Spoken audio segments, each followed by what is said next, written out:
Hello there, welcome to Forever and Ever with Olajumoke Adewumi. Today I have with me Seyi and Lola Oluwadare.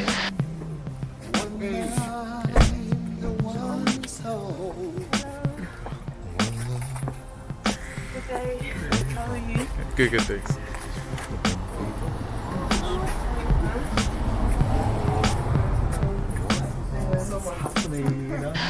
Seyi and Lola are going to be sharing with us what happened during their courtship. So we are really looking forward to that today. And I want you to travel on this journey with us. Thank you. Hello, Lola. And thank you, Seyi, for coming today. Thank you very much. Thank you. Thank you for having us. Yeah, it's a pleasure. Looking forward to this day. I think we've been talking about this for quite a while. Absolutely. So it's today is actually come, and we're thankful for God for making it happen. So I know your story, and I know that you met each other when you were young. So how old were you, Lola? I was 17 years old Okay. when I met my husband. The first time, yes, I met him. Big friends. Okay, so you were going to snatch her at 17. What happened? You just saw this young lady and I thought, okay, yeah. I think I was 22 then, and Okay.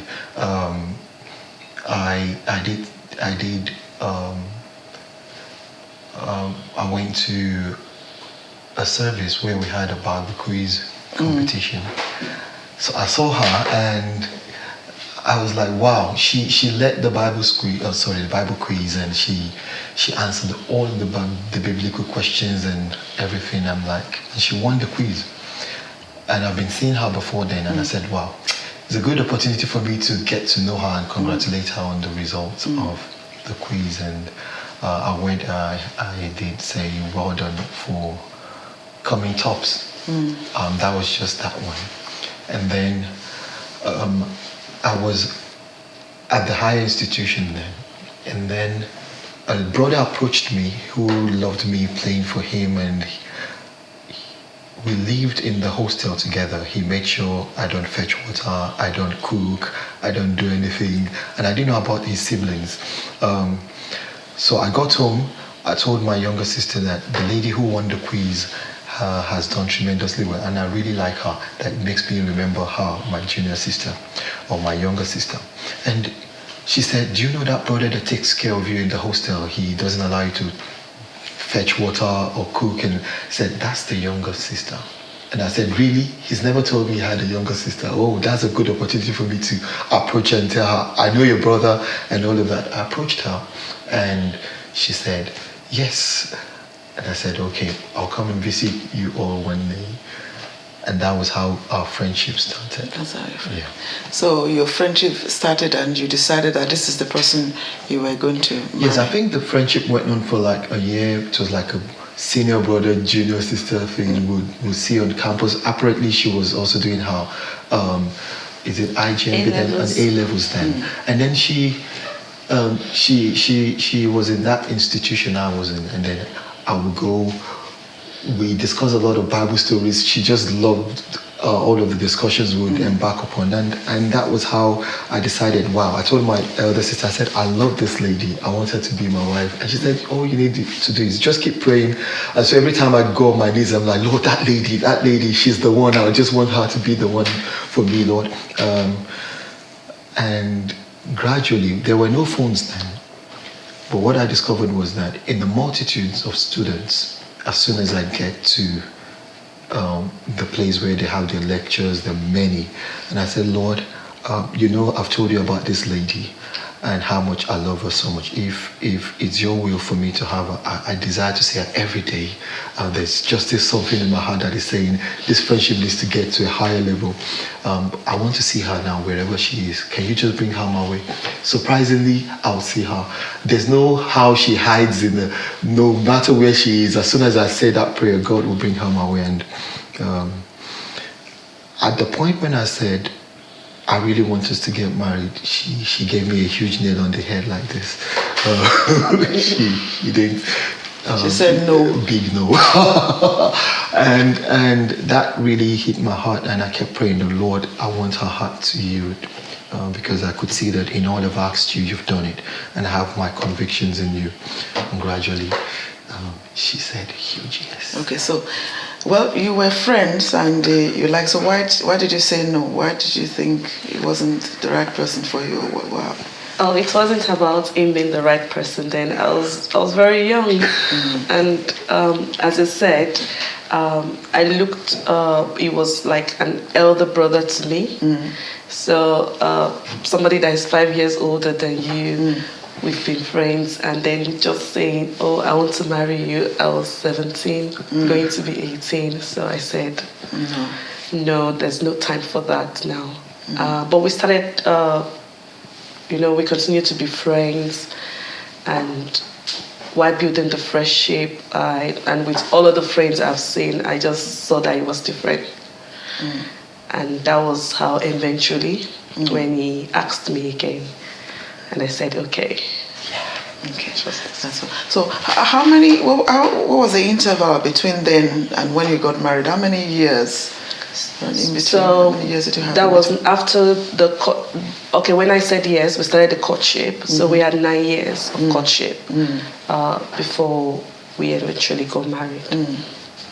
A lot of people get confused about courtship. What do you think courtship is? I mean, you're friends, you see each other quite often on campus, and now you said you're courting. So, what is courting? Well, courting is the moment when both of you agree that you're going to get married. Is quite different from the friendship level, because at this point this becomes really serious, and it metamorphosed into a much more solid relationship, whereby you've all made greater decisions to get married. And that was a big leap for us, because we were quite young, and we knew it was going to take a long journey. When you're in the polytechnic, then the desire is for you to still go to uni and maybe have both qualifications. And for her, she was going into engineering course, and after then you start looking for jobs, so it was quite long and long process. So during that time of courtship, she got a book, and we decided that during this courtship, how long will it take for us to get married, and what are our plans, career goals, spiritual goals, parental goals, and we began to jot that down, and we decided at least once a week we would fast and pray concerning this, that God should guide us through. And that was how we really embarked on that courtship. So that courtship period was more of huge prayers, because parents didn't want us to come together and all of that. It was young, nobody would see you together, you mustn't hold hands, you mustn't do this. The church was quite strict on such a thing, and so we decided would go to church under the wonder tent. There was a tent, and then we said we would always meet there when we were able to, but they must never see us walking together, they must never see us even saying hello after service, and all of that. So we usually have a way we write letters to each other, and we pass it through faithful friends and say, pass it to. And so it was more of letters then, and like I said, there were no phones. And that time we began to pray on our future. And courtship to me is when you begin to pray and seek God's face concerning future children, future jobs, career goals, and all of that. Sorry, in addition to that, I also think that courtship is that time of commitment, because during that stage of friendship for me, I had other people. I was quite young, but I think at that point in time I had other people that actually wanted to go out with me, asking me out at that point. And I was thinking, I'm quite young, why are people coming to me? And yes, I was friends with those people as well, but I think at that point when we started courtship and I agreed. Yeah, he told you outright that he wants to marry you. He told me outright that so he people wanted don't get to. confused between, we are friends and it's leading to marriage, and whereby the other person haven't said anything. Okay. So he told me, and after praying and seeking one or two people's counsel that were like mentors to me then, I said yes. And at that point, every other person that was coming to me, I was telling them, no, I already have someone I was committed to. That's fine. One other question I would like to ask you now. Okay, by the time you started courting, you were in university, or where were you? Yes, so I was in uni then. Okay, and where were you, Seyi? I was at the Polytechnic then. Okay. So it's a form of higher institution then in Nigeria. Okay. Yeah. Because I know that there was a strict, how would I say, Yes. there was strict process in the church then that you were not able to meet in a private place. Absolutely. So you were always meeting in the open. Absolutely. Okay. Was there any opportunity while you were courting where you had the opportunity to be in the same room together? My parents were in the house then, so it wasn't really us alone. Whenever she comes home, my parents will be at home, and in her house, all her brothers are always at home. So the only place we could meet alone was in the Wonder Tent. We call it Wonder Tent, and when she comes over to university, when I'm in the uni, there's this place we go to pray. We call it Zion. It's quite is it secluded bush area? Yeah, or something? open space. An open space.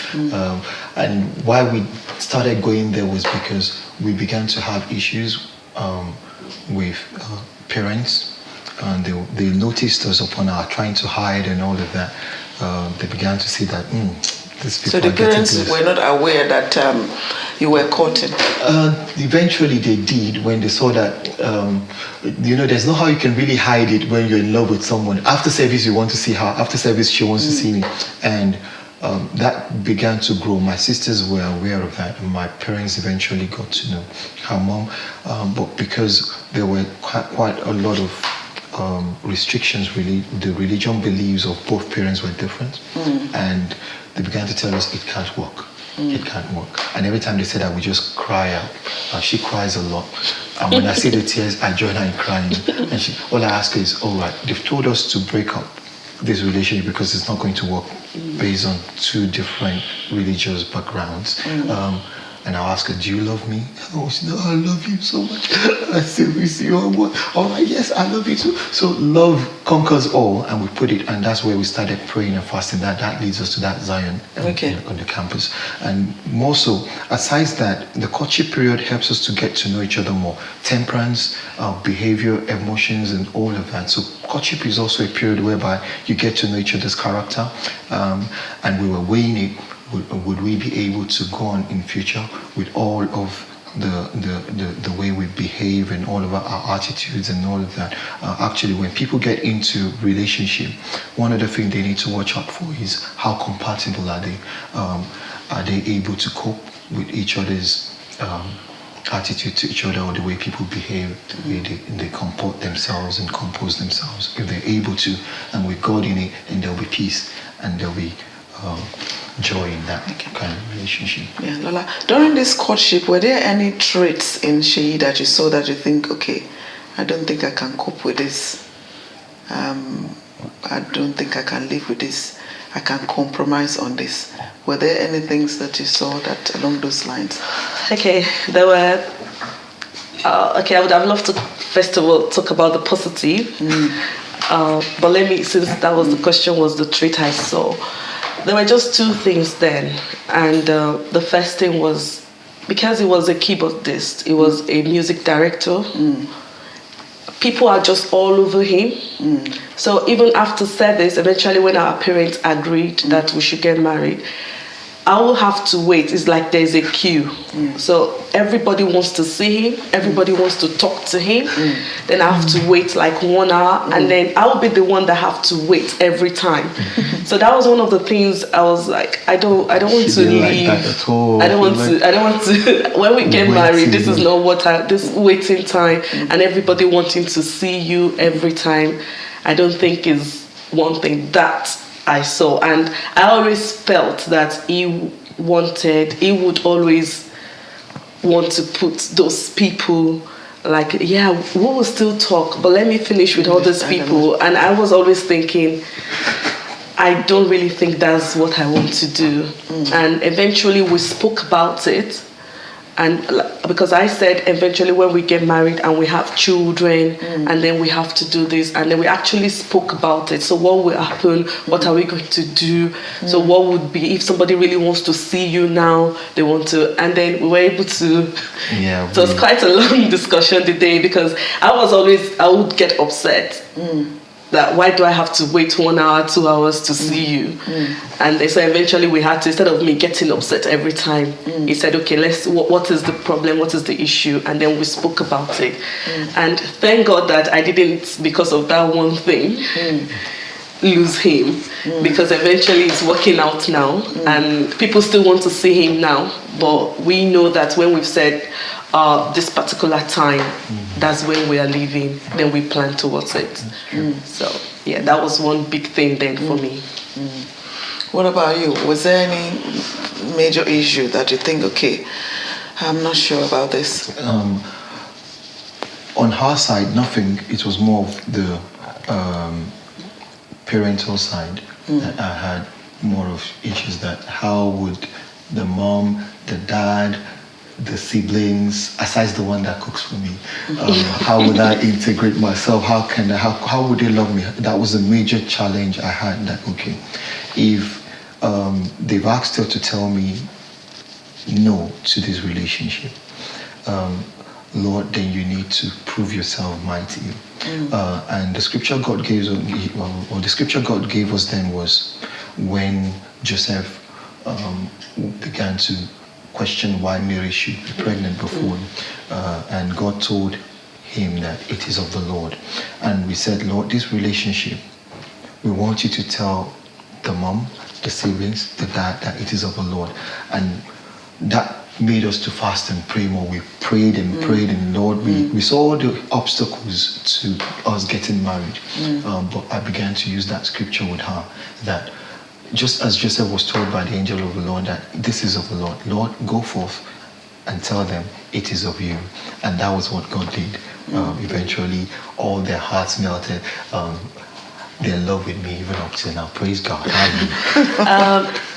In addition to that, just another reason why our parents did not agree was because, and I want to say this because sometimes everything doesn't look smooth, doesn't look good, but if God has spoken to you, you have peace concerning the person you want to marry, and you know they have a vision, they are hardworking, things can turn around. So another reason why my parents, especially my mom, didn't want us to get married was at that point I was going to uni. I was studying electrical engineering, and my husband was at Polytechnic. It's also an higher institution, but in Nigeria, they see of university to be the level is different. Yeah, More different. superior. Yeah. And at that point, and I'm the only girl. I've got 5 brothers, and my parents are thinking at the end of the day, no matter, I remember them always saying, no matter the salary you get, the salary you get, yours will always be bigger. They are thinking about the future. They are thinking about how will I cope, my financial status and all that. And I understood that with them because they want me to have a good life. So that was one of the reasons why my mom was like, no. But when God did it, my husband eventually went, after he finished the Polytechnic, he now went to university. He got his degree. And the funny thing is, he even got his master's before me. And he even paid for my master's anyway. So yeah, sometimes things might not seem the way they look, but holding on to God's promises and knowing that person fully well, that this person has a vision, has a future, God will make things to work better and turn things around us. That's very good. That will make my head swell. Come and give me Well, I know that you obviously you had a very strict, rigid courtship. No opportunity for any hanky-panky. So I wanted to say, okay, because that might not necessarily happen in where we have. I mean, Most young people now have opportunity to do whatever they want to do. There's nobody watching over them. I mean, we have quite a free, yes, free, where nobody's watching over anybody now. You have to make a decision on how you want your courtship to go. Now, what I wanted to ask, I know you have a way of meeting. So now, when you got married, how did you manage to transition between abstinence, no holding, no kissing, into intimacy in marriage? How did that transition happen? Was it easy? The way God has created we human beings is there's just that natural way of finding out love, and it's in marriage. It's more exciting. There's joy. God has ways of just saying, this diamond I've put for this time. When you discover it, it's gold. It's more gold. And she was a virgin when we got married. We courted for like 9-10 years, and we decided there wouldn't be sex in this marriage. When we got married, we had our honeymoon at the Isle of Wight, and we were longing to explore that area of sex, and we eventually overcame that, and the rest is history. So I wouldn't want to bore you. Another thing was preparation time, because I think by the time we started to go for marriage classes, then things were getting closer. I had a lot of people in our lives that cancelled us, and I've always loved reading books. Before that time, I selected the kind of books I was going to read, but towards that time, I read loads of books as well. And like I said, the first week was, but eventually we read loads of books. Yeah. We read loads of books, and yeah. And in the multitude of counsel, there's safety. I remember that during that honeymoon. Now, don't laugh at us, Sister Judy. I would not. Okay. Now, basically, I promise. at a point, she needed to start calling Mommy Mishade for counseling on such things. And before I got married as well, I think a night before, Dr. Ajayi put me through a book as well, concerning how I'm going to treat Lola. And that helped a lot, because that multitude of counsel really helped us through. It was fun, and gradually things became easier as time went on. And just to say, Mommy Shade is our pastor's wife, and Dr. Ajayi is our brother. So they were able to put you through. Absolutely.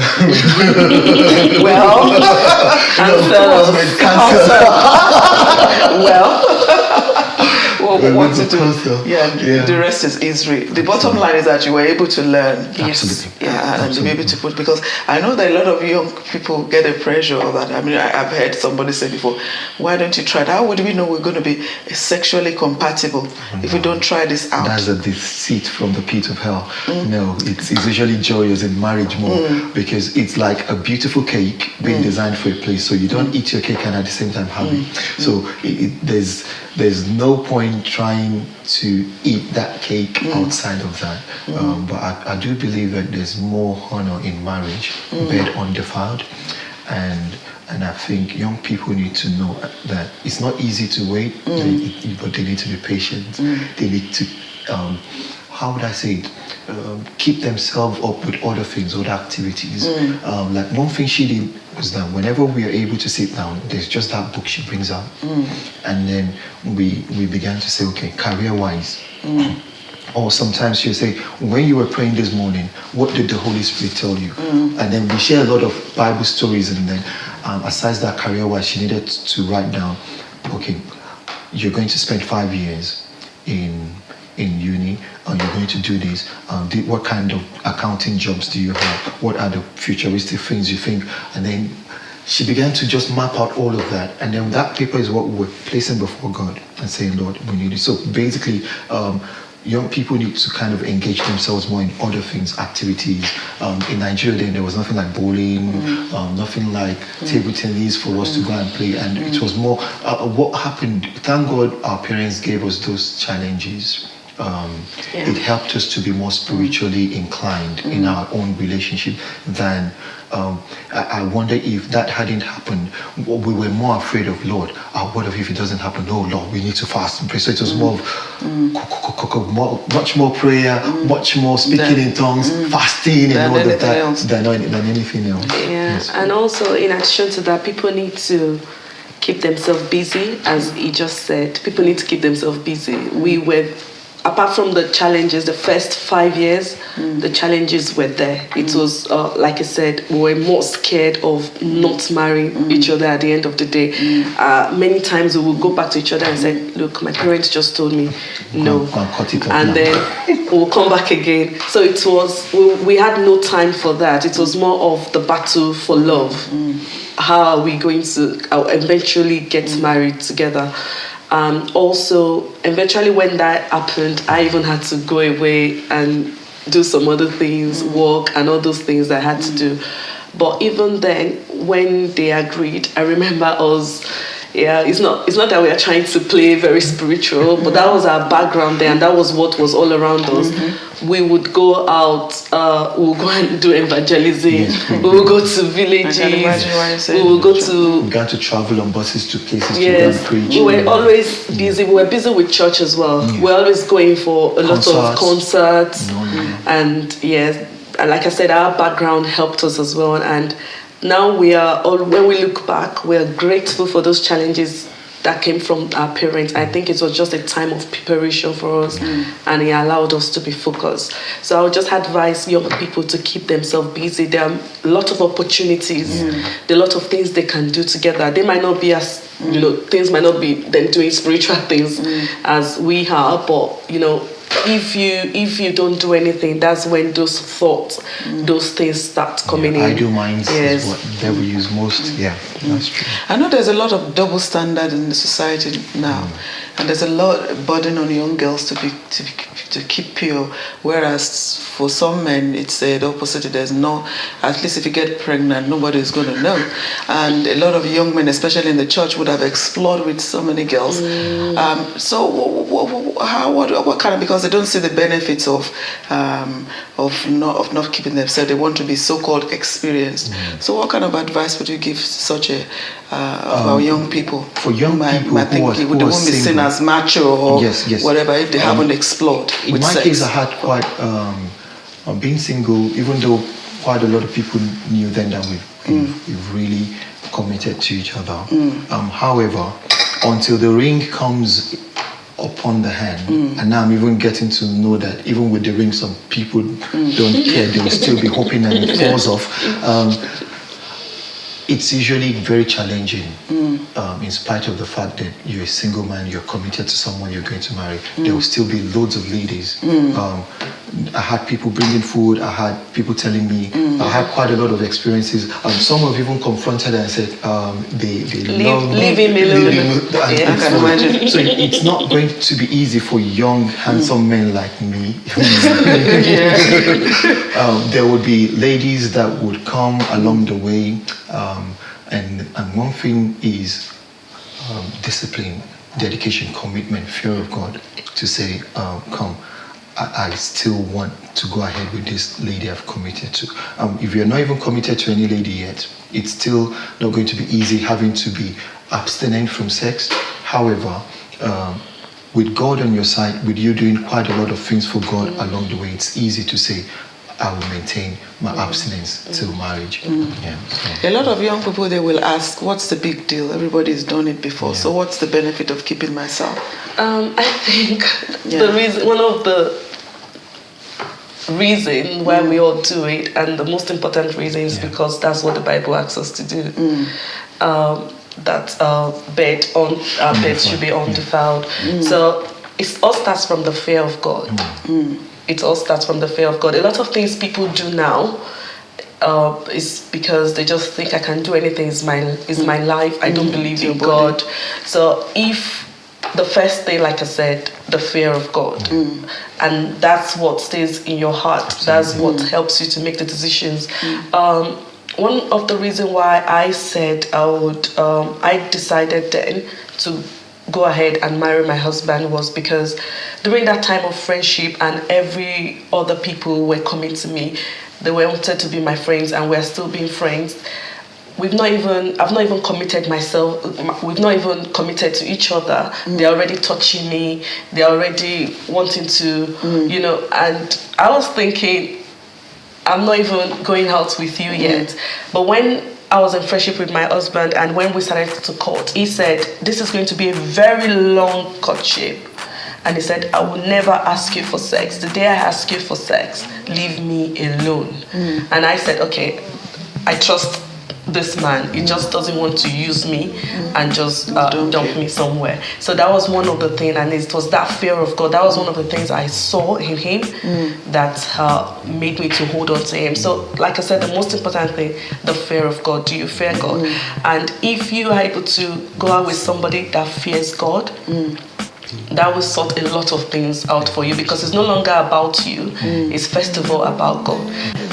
So somebody that loves you, that respects you, they can wait. Thank you. I think it's been an interesting conversation. I think we've gone to the challenges, the pressure that young people face when they're in courtship. Even those who are not in courtship, the challenges and the pressure they face from young men who thinks that yes, it's their birthright to have sex with ladies before they get married, and want to gather all the experience and that they think they will require when they get married. I want to say to the young people that don't sell yourself short, don't allow yourself to be used.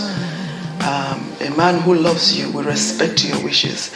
A man who loves and values you will respect where you stand on this issue, and they can wait. If you're worth having, then you're worth waiting for. It's been a pleasure having you today, and I've enjoyed our conversation today. And as a token of appreciation, I just want to give both of you this little gift. Thank you. I hope you find it useful. Thank you. And God bless you. Thank you very much for Thank coming. you. Thank you. Thank you for having us, ma. Well,